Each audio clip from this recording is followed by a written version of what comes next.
sometimes folks say, well, why are people that are interested in the study of religion engaged in studies of food? I get that asked all the time, and I think Will gets asked even more about that. Well, hopefully as a result of what we present here, that question will be answered. Our topic is food sovereignty and food entrepreneurship. We'll engage the topic in the context of food sovereignty with a focus on local production, local governance, and local distribution, with background on the historical and cultural context of food sovereignty, its current expressions, and how it can support and enhance direct-to-consumer systems. So, to get things rolling, I'll pose a question. How many have committed to life and livelihood as a food producer or distributor because you loved the industrial food system and wanted to be part of the techno-cultural system? How many did it because you wanted to learn all about technologies and get involved in the industrial food system? Not everybody raising their hands at once. I'm running away from that one. Yeah, I think. So I think we're in the right place, and I think you may be interested then in what we have to say. And I was a little hesitant about asking that question because I was concerned that maybe a few folks actually did want to get involved in the techno-agricultural system. But that being said, if folks are just interested in making money or have a strong interest in the techno-corporate agricultural system, what we have to say today might not be of great interest and maybe even aversion. That being said, I'm going to turn things over to Will for a little cultural background and economic context. So Will, if you would. When I started working at USF 10 years ago, I started my research and have been doing my research on the concept of food sovereignty a little prior to that, but it was really Mr. deChant who I think brought the entire concept to light here at USF as a whole. So I've been privileged to be, his colleague in our efforts to sort of introduce this concept, but it's been around for a while, yet it is relatively new. So before we really get into the nuts and bolts of things, I would like to kind of take a look at the major players in terms of how we want to understand the food system, and that kind of starts at the global level. And we need to start there because ultimately, when I talk a little bit more about food sovereignty, that will sort of give us, on the more gloomier side of things, sort of the powers that are, we're up against. But with that said, we'll start with some gloomy stuff, but I think there's some hope that can be found within that. So when I started my research, in particular 15 or so years ago, I looked at these broad institutions like the International Monetary Fund, the IMF, the World Bank, World Trade Relationships enshrined in the WTO, for instance. And those are really kind of the main sources of power when it came to looking at issues of global poverty, agricultural issues, how to feed those that the World Bank and IMF consider extremely poor. So the 1 billion people worldwide that live, according to the IMF's recent poverty lines, roughly below $2.50 a day, but also includes those who live under $1 a day. So we're talking about extreme poverty, stuff that we don't necessarily see the intensity of here in the United States, but we do know that poverty is a very real issue here, and the stresses and the traumas and the problems associated with poverty on a global scale are also present here in the United States. So with that said, who are some of the big rivals? I would argue that even in the last decade or so, instead of kind of focusing on organizations, these multilateral organizations such as the World Bank and IMF,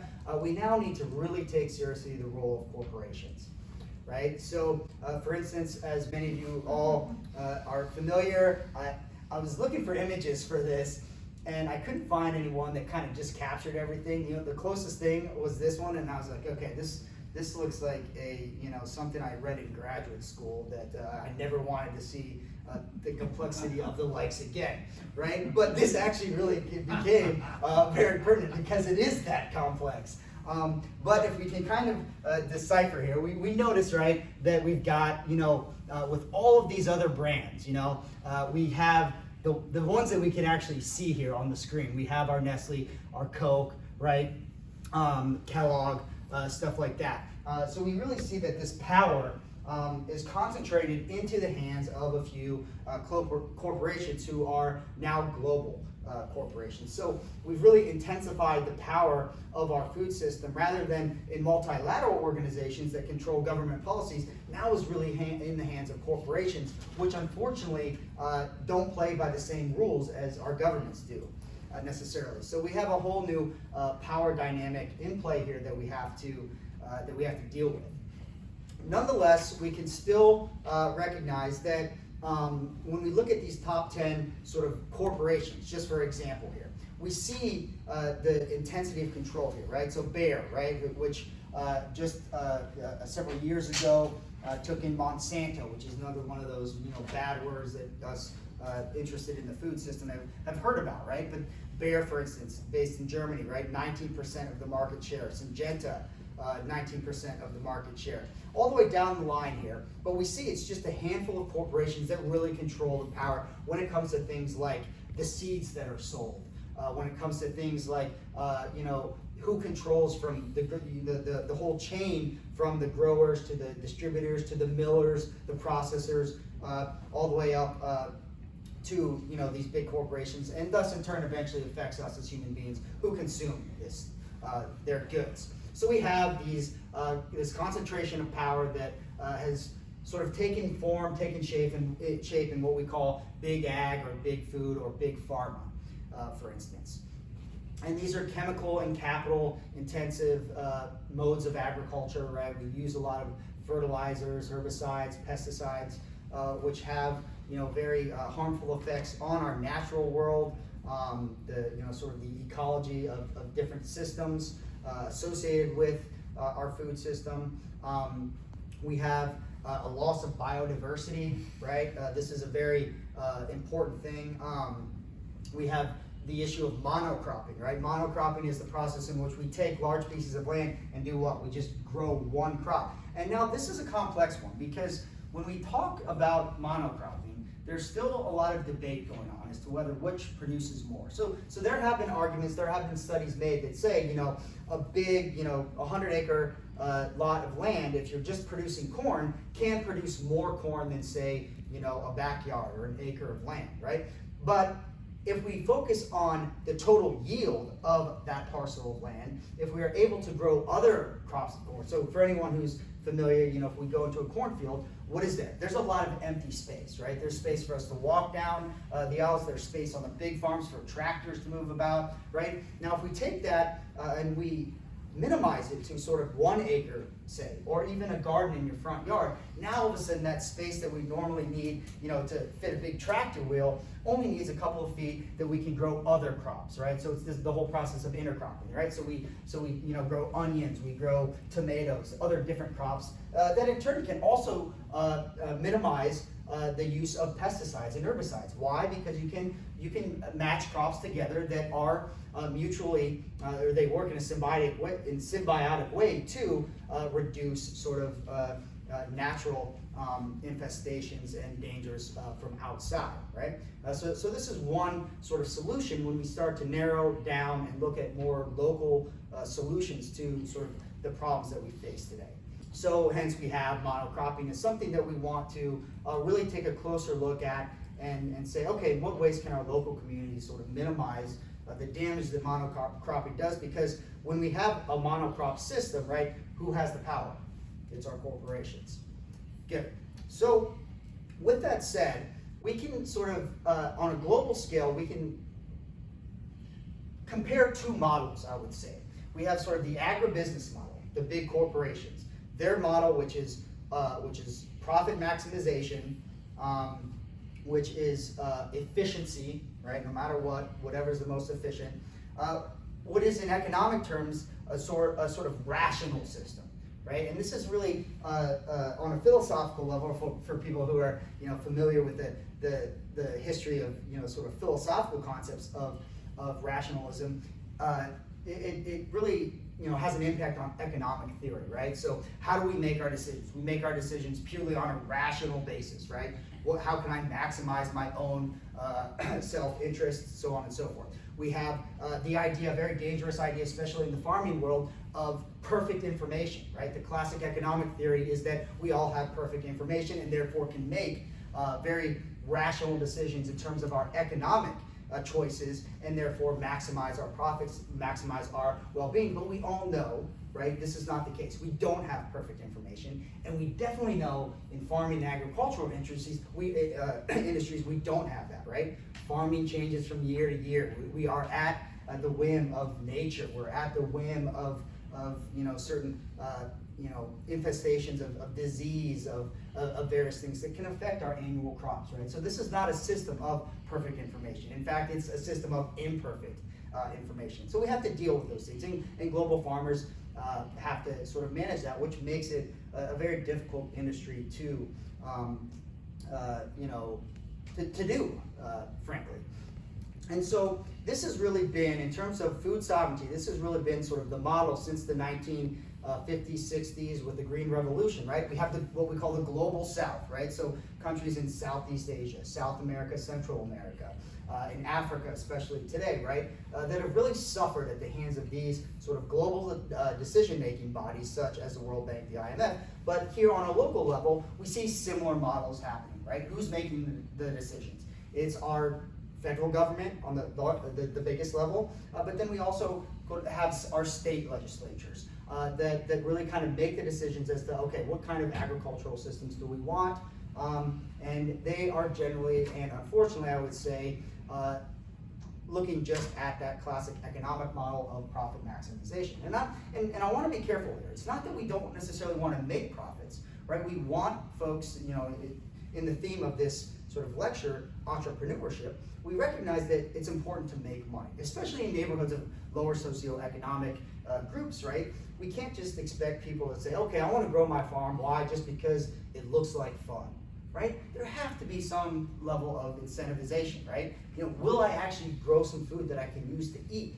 Maybe even better yet, will I have extra food that I can maybe sell, to get a little more money, to help my family out, right? So we don't want to go too far and say, let's dismiss all of these sort of capitalist theories of profit maximization. That's not the case. What we want to do is reconsider, or perhaps even broader, re-envision how we can all work together in this process. So agroecology is one place to start, I would argue. Agroecology is a difficult concept to define, but it is the process of taking into consideration multi-dimensional aspects of agriculture. So we're going to look at the entire ecosystem of a smaller piece of land, right? What kind of bugs are on that land? What kind of soil does that land have? What kind of sun does the plants receive on a day-in and day basis? If you're from a place like Colorado, like myself, you'll know that in the falls and in the springs, right? Sometimes with those uncharacteristic snows, right? You might want to grow a little garden on the south side of your lawn because the north side is going to be colder, right? In certain times of the year. So it's just these miniature, these micro level ecosystems that we're really taking into consideration when we look at the concept of agroecology. Vandana Shiva has made remarks on this too. She's an activist, but also has a good deal of knowledge on the subject. And she talks about, in some of her work, the particular importance of seeds, right? The very bearers of life. And to quote her, she says, the seeds are the building blocks of agriculture. They have been shared naturally. They have also been adapted and stored for millennia, right? And this is sort of the way things have been, she argues, for millennia, right? So all of a sudden this idea, that we have the Monsantos and stuff like that, where we can patent seeds, right? Oh, I've developed, I've genetically modified a seed that I can now put my name on, put my label on, and sell for profit. That's a completely different and foreign type of understanding of natural, occurrences, i.e. seeds, right? This has been going along, since the beginning of humans, really. And we always tell our students, don't say from the beginning of time, but in this case, it's appropriate. We've really been doing this forever. It's only recently that we've had sort of seeds themselves or specifically come into this sort of categorization of something that we can patent. And ultimately, as I'll discuss here in a moment, this relates to our concept of food sovereignty, because food sovereignty, one of its major sort of driving points is we also need to consider the cultural importance of food, right? So I'll get to that here in a moment. So maybe heard of land grabs. Land grabs are these are the processes that are done by big corporations in which they take land or they talk to governments in foreign countries, generally in the South, generally in places like South America, Central America, Africa, especially these days, right? These very impoverished areas of the world, and they say, you know what, we'll help you out economically by buying up major, sections of land. And these governments might not necessarily want to, but they're in such desperate need of that financial support from larger, richer countries that they're willing to sell their land. What happens then? Now all of a sudden that land is owned by a foreign entity or a foreign government like the United States or European countries, and that land can be used in ways that the natural inhabitants of that country or region might not necessarily want them to. Yeah. The land grabs, was it mostly done by corporations or by governments? Both. Yes. So yeah. So it was it was done by governments. In some ways, and this is a whole nother subject, but through various means such as negotiations to make Air Force bases, for instance, right? But then also alongside that, to control the land around it just in case they need extra land for various things. I would say, though, too, perhaps the more dangerous kind is the corporate grabbing of land, right? Because then you really, and I'll talk about this in a moment, then you really get into dangerous territory, because then, at least between deals between governments, there is some oversight when it comes to the United Nations and things of that nature. When you're putting all the power in the hands of private corporations, right, then all of a sudden the rules are out, right? You can kind of do what you want. This leads to devastating things, as we all know, right? Such as the use of sweatshop labor, right? Those export processing zones, right? That actually, take they have sort of this ambiguous legal world where you can, command labor from certain industries at a certain level, but it doesn't apply to U.S. minimum wage laws. You can, manipulate those things in various ways. So that's a major problem with these land grabs, right? Just to give you an example, in Africa, as I mentioned today. So according to the World Bank itself, between 2008 and 2009, and remember the time that we're talking about here, this is right around the time of speculation occurring and stuff, there were 464 acquisition projects in which 220 million hectares of land were actually taken, right? So this is 200 hectares, I believe it's something like 2.1 acres or something like that. So we can do that math, 40 million or so plus acres of land just in Africa alone. And in Ethiopia, for example, just to use a specific country here, more than 25% of their available land that could be used for farming was actually sold off to these private entities, either corporations or to other governments such as the United States or Europe, between 2010 and 2011. So just over the span of 1-2 years, 25% of their land. And when we think about Ethiopia, this is sort of an interesting side note. What crops or what type of crop comes from Ethiopia that we might be? Coffee, exactly. Who's selling coffee here? Who's making millions, right? And I don't, again, I don't want to sound sort of, too activist, right? But we have to then look at corporations. We have to look at the Starbucks. Follow the money, man. Yeah, you have to follow the money, right? And again, but I want to be careful. We need to be strategic about that, because we risk, and I say I risk the danger of, we want to take these issues seriously. We don't want to, in our unfortunate sort of state of the world, you could say, or state of the country, we don't want to necessarily, come off as, written off as these green hippies that are just, they want to go hug their trees and save their whales and stuff like that. Maybe that's part of it, but we also want to take it seriously, and we want to say, okay, how can we actually change the system in a more positive way? And part of doing that, unfortunately, is playing the game and saying, okay, let's not come across as these wackos that are out there ranting and raving. We're going to come with actual facts. These are actual facts, right? Would it be fair to say it's anti-monopoly? Oh, absolutely. It is anti-monopoly in that sense. When we come in, and that's a gray area too, when we come into the history of monopolies here in the U.S., there's all kinds of legal, sort of obstacles into defining what a monopoly is. There's also ways to get around, being a monopoly. But yes, for sort of, the time being, it's safe to say that yes, it is sort of anti-monopolization of land, but also of the food industry. We have these land grabs that are occurring, as I just mentioned.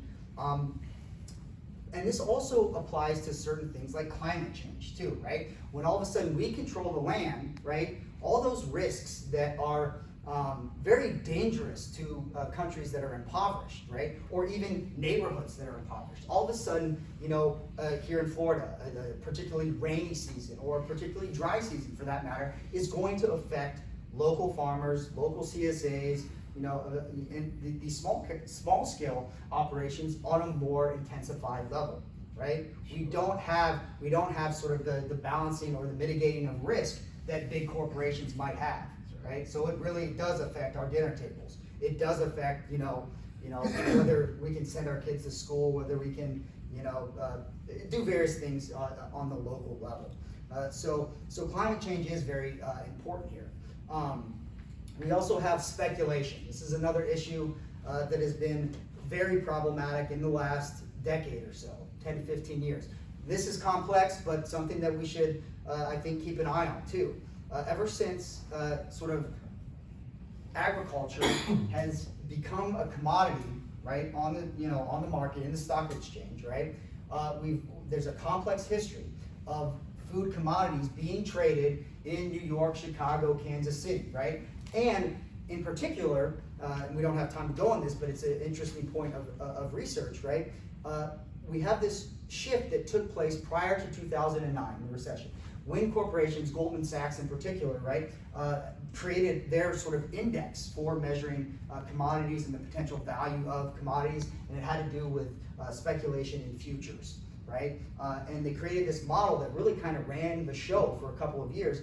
And people, even before the collapse in 2008, 2009, started saying, wait a second, this is odd. All of a sudden these, these Wall Street these financial firms are putting a lot of money into agricultural, stocks, right? Because now, since agriculture entered onto the exchange, the commodities exchange, and specifically market, then we can trade goods, like we trade stocks, like we trade our shares in Apple, like we trade our shares in Starbucks or whatever. Instead, now we're doing that same trading, that same speculation, right?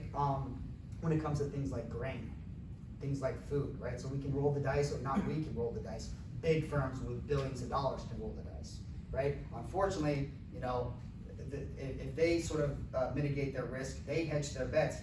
Local farmers don't have, one, that knowledge, and two, the financial capacity to suffer through those things, right? Yeah, the game becomes very serious when you're talking about speculation, especially when with respect to agricultural commodities. And then obviously we have resource scarcity, right? The continual usage of fossil fuels that continues to this day, but also is going to be another factor when it comes to understanding our current situation. And so this really, back to sort of our comparison between the global north versus the global south really starts to, and as I mentioned, it's gone through different more complex iterations, but this should help us for now. But a couple of more some key concepts and terms here. I think in terms of importance, we can identify a few, right? And then I don't want to suggest that the others aren't important, but let's just pick a few that I think are very central here. One is the human right to food, right? And this might be something, when we talk about human rights, we might want to begin here. Because I hate to say it, but sometimes this is where the conversation ends. Yeah. If we're gonna take food sovereignty seriously, then we also have to take human rights seriously. And you'd be surprised, in my over 10 years of teaching, 10 here at USF, I never thought I would have to ask this, and much less would I expect the response to this question. But when I give lectures on food sovereignty, I begin by asking my students, all right, who believes in the human right to food? And I get, a few hands, well, actually, quite a few hands. And I'm thinking, okay, well, that means just the others are too shy. And then I, started learning after a couple of years, maybe I should ask the alternative question. Who doesn't think we should have a right to food? And surprisingly, there were almost as equal amount of hands that were raised, right? Exactly, that was my response. At the first time I saw it, I was like, oh gosh. Yeah, but that's the case. I mean, human rights, as we know, are a human construct. So when and this is a problem that you have to deal with, and this is why, to answer Dell's initial question, why somebody in the religious studies department might be interested in this. This is a sort of a difficulty when you talk about world religions and religious sort of components. On the one hand, they have the capacity to make change, right? Because they have a lot of people. And it doesn't matter what religion you're following, whether it's Islam, Christianity, Judaism, Buddhism, so on and so forth, right? There's a lot of people. And if you can get a lot of people behind your movement, such as food sovereignty, that's going to help the cause. But then you have to negotiate with those religious beliefs, right? And when it comes to things that are human-made, like human rights, all of a sudden this becomes a problematic issue, something I've just come to learn in the last 10 or so years here. But we have to start with this question, because food sovereignty at its very beginning says that we have a human right to food, right? So it's founded on this. Sovereignty itself, as the definition outlined, it prioritizes the local production, distribution, and consumption of food, right? So we look to the farmers, to the people on the land to get answers to how we should produce our food. And then it also has this very central component of sustainability, right? As its definition outlines too, it defends the interests of the next generation. So we're looking to not necessarily, we don't, when we look at communities in these, in other parts of the world, specifically in very impoverished communities, and talk with these folks, they're not necessarily saying we want to be sustainable because we understand that global climate change is a serious thing, that we have these real pressing issues, right? They're more interested in feeding themselves, which is understandable, right? So they're not going to talk in terms of these big, problems that are very real, but they're talking about sustainability in the sense that, okay, if I accept this model, right, is it going to be something that I can teach my children? That my children might have a better life because they learned this way of thinking about things. They learned this way of gardening, of farming, of production methods. So sustainability is very present in the concept and the communities that are involved with food sovereignty. La Via Campesina, as I have in my photo here, this is one of the very first, the seeds of food sovereignty really began with La Via Campesina for Spanish speakers, right? This is sort of the farmer's way or the peasant's path sort of concept. We also have other movements associated with this. Another one, a big one, the Movimento in Brazil, the land-to-land, farmer-to-farmer movement is another huge global organization. But we can find our various local institutions as well that sort of rally behind the same sort of concept of food sovereignty. So, human rights, the ability to control our own land, and lastly, the ability to sustain this type of model, right?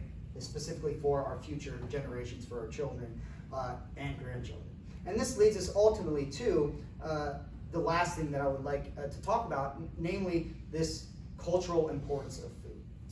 Food sovereignty at its core remembers the importance of cultural traditions, of customs, of food practices, right? So not in the risk of sounding too nostalgic, food sovereignty, digs through the old recipe books that we have and finds that recipe for grandma's biscuits, or the pies, or the things that have been in our families for generations, right?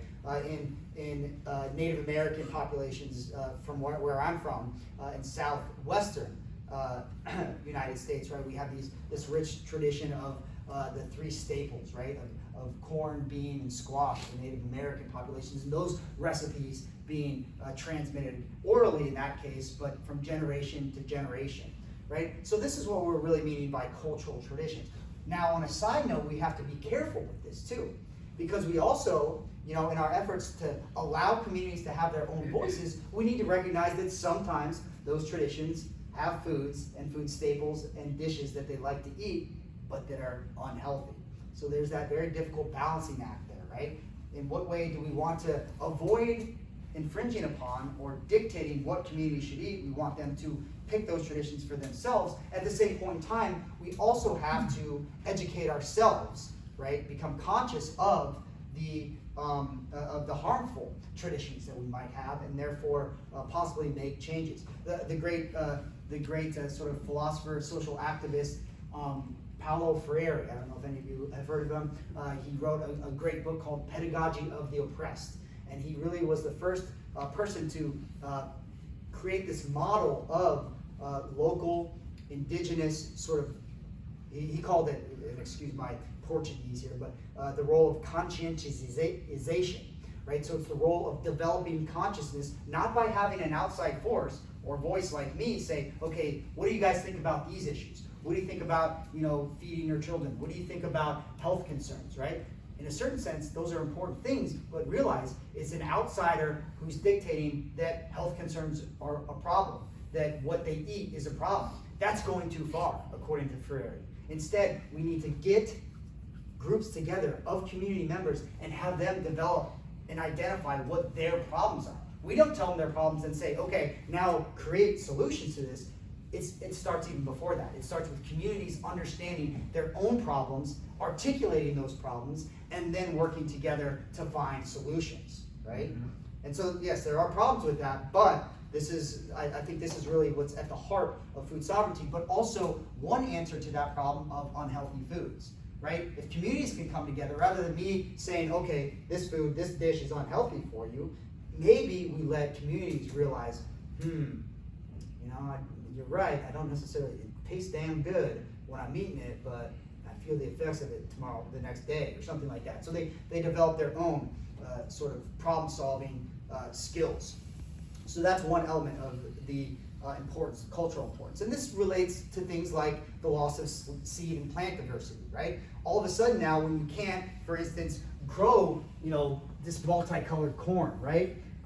This beautiful looking corn here, when you have the loss of seed varieties, right? This is no longer possible. What do we do about this? Yes, we have practical problems like, climate change, things like that. But I also want to emphasize sort of, the morality side of things, right? The ethical implications. What do we lose when we lose this biodiversity, for instance? And I would just suggest we lose things like the joys that come with gardening, with planting your own foods. It's, that I can, with first-hand experience, I can say I love gardening and I'm horrible at it. I kill my tomatoes all the time. Weeds take over. I have no idea what I'm doing. But the occasion that I do grow my own tomato or do grow my own onion, I swear there's never been an onion that was purchased in the history of humanity that tastes as good as the onion I just grew. They really do taste better. But it's a process of learning. It's a process of learning about the land, understanding the difficulty. And when you can experience that yourself, even on a small scale, such as a front yard or a backyard garden, you begin to catch a glimpse of the real risks that farmers here in the United States have to tackle day in, day out, year in and year out, and then even amplify it on a global scale, where it's like, okay, is my child going to live today? Because I can farm or not farm. I can pick crops or I can't pick crops. So it's very real. It's very serious. And then lastly, on a lighter, more optimistic note, you get the joys that come along with the gardening itself. The joys of cooking, of eating, of gathering together in community. And again, just to, I guess, maybe promote our Dell and I's field of study, this is where you get a real connection to our global religious traditions, right? So you have, many narratives within global religious traditions that involve food, right? So let's set aside all the bad things that we hear about religion, but look at the stories, the narratives that all are, whether it's Judaism and the Passover meal, or stories of fasting, right? That out of reverence to your own particular deity in Islam, right? Whether it's the connection that we can all have to nature that we find in religions like Taoism and religions like Hinduism, right? Or as the Buddha once said, right? The great story of the Buddha, it's a classic one, but the Buddha went through this series of events trying to figure out the meaning of life, right? And as the narrative goes, one of his sort of solutions was to starve himself, deny himself, right? Food, to the point where he became completely emaciated, right? You could see his bones, right? And he realized after doing this for a while that, wait, this might not be the best idea. Why? I can't think. I can't concentrate on anything. And this was the moment that he realized perhaps the best way to go about understanding the meaning of life is what? The middle path, the path of moderation, right? That middle way. And this is where he really becomes, in a certain sense, enlightened. He becomes the Buddha. And I think this is a metaphor or a good example of how we can apply this type of idea to what we're talking about here today. I've sort of displayed, Dell's displayed these extremes, right? The extreme control of the corporate food system, the extreme damage that we've seen in ecological matters. Perhaps the way is that middle road, that middle path that somebody like the Buddha has told us. So, with that said, we'll come back down to earth here a little bit, and let's talk about some very serious alternatives, right? So, food sovereignty provides us with a general model. I'm going to turn it over now to Dell to talk about some possibilities with direct consumer alternatives. If you've been to a farmer's market, or if you're a grower and bring your food to a farmer's market, you know that the food that shows up there is locally grown, locally produced. And not only that, but you know the farmer that's grown it, and you can enter into dialogue with them. What else do we have? CSAs, that's a community-supported agriculture project. Again, that's a relationship that's community-based. It begins with the individual grower that works out a relationship with other folks that are supporting her or him in the growing activities. It's direct, immediate, local. Also, there's brick and mortar outlets. Very often, these will not be what I call the corporate outposts. These will be locally owned markets, locally owned groceries that have a relationship with the growers in the community. And there's others as well. In our community, we have a entrepreneur by the name of Dubé, and she has a mobile food market. And she drives around to different places with her food. And she'll stop in a neighborhood and simply make the food available. These are some alternatives. I don't want to go into great detail on them right now. You know about them and you've heard about them at the conference. But I do want to wrap up, and Will and I both want to wrap up, by just suggesting what a consciousness of food sovereignty would bring to our communities and our culture. So what sovereignty brings to the table, whether it's in the developing world or whether it's in the industrial north, whether it's in Mesoamerica, South America, or right here in Tampa, Florida, is it brings an appealing, marketable alternative. We are not just selling food, we are also selling community. We are not just selling a product that we've grown, but we are also growing with others a better way of life. Direct consumer food distribution projects offer an alternative to the industrial food system. I've been to a lot of farmers market. I do some growing myself, and that point very seldom comes up in conversations. Most folks are interested in selling the product rather than selling an idea. We might sell the idea as well.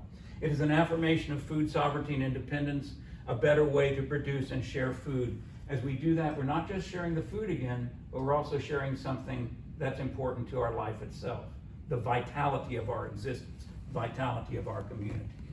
Local direct-to-consumer systems are a point of pride and celebration for communities. How many get really happy that they have these food systems in their community, besides me? Is it just me?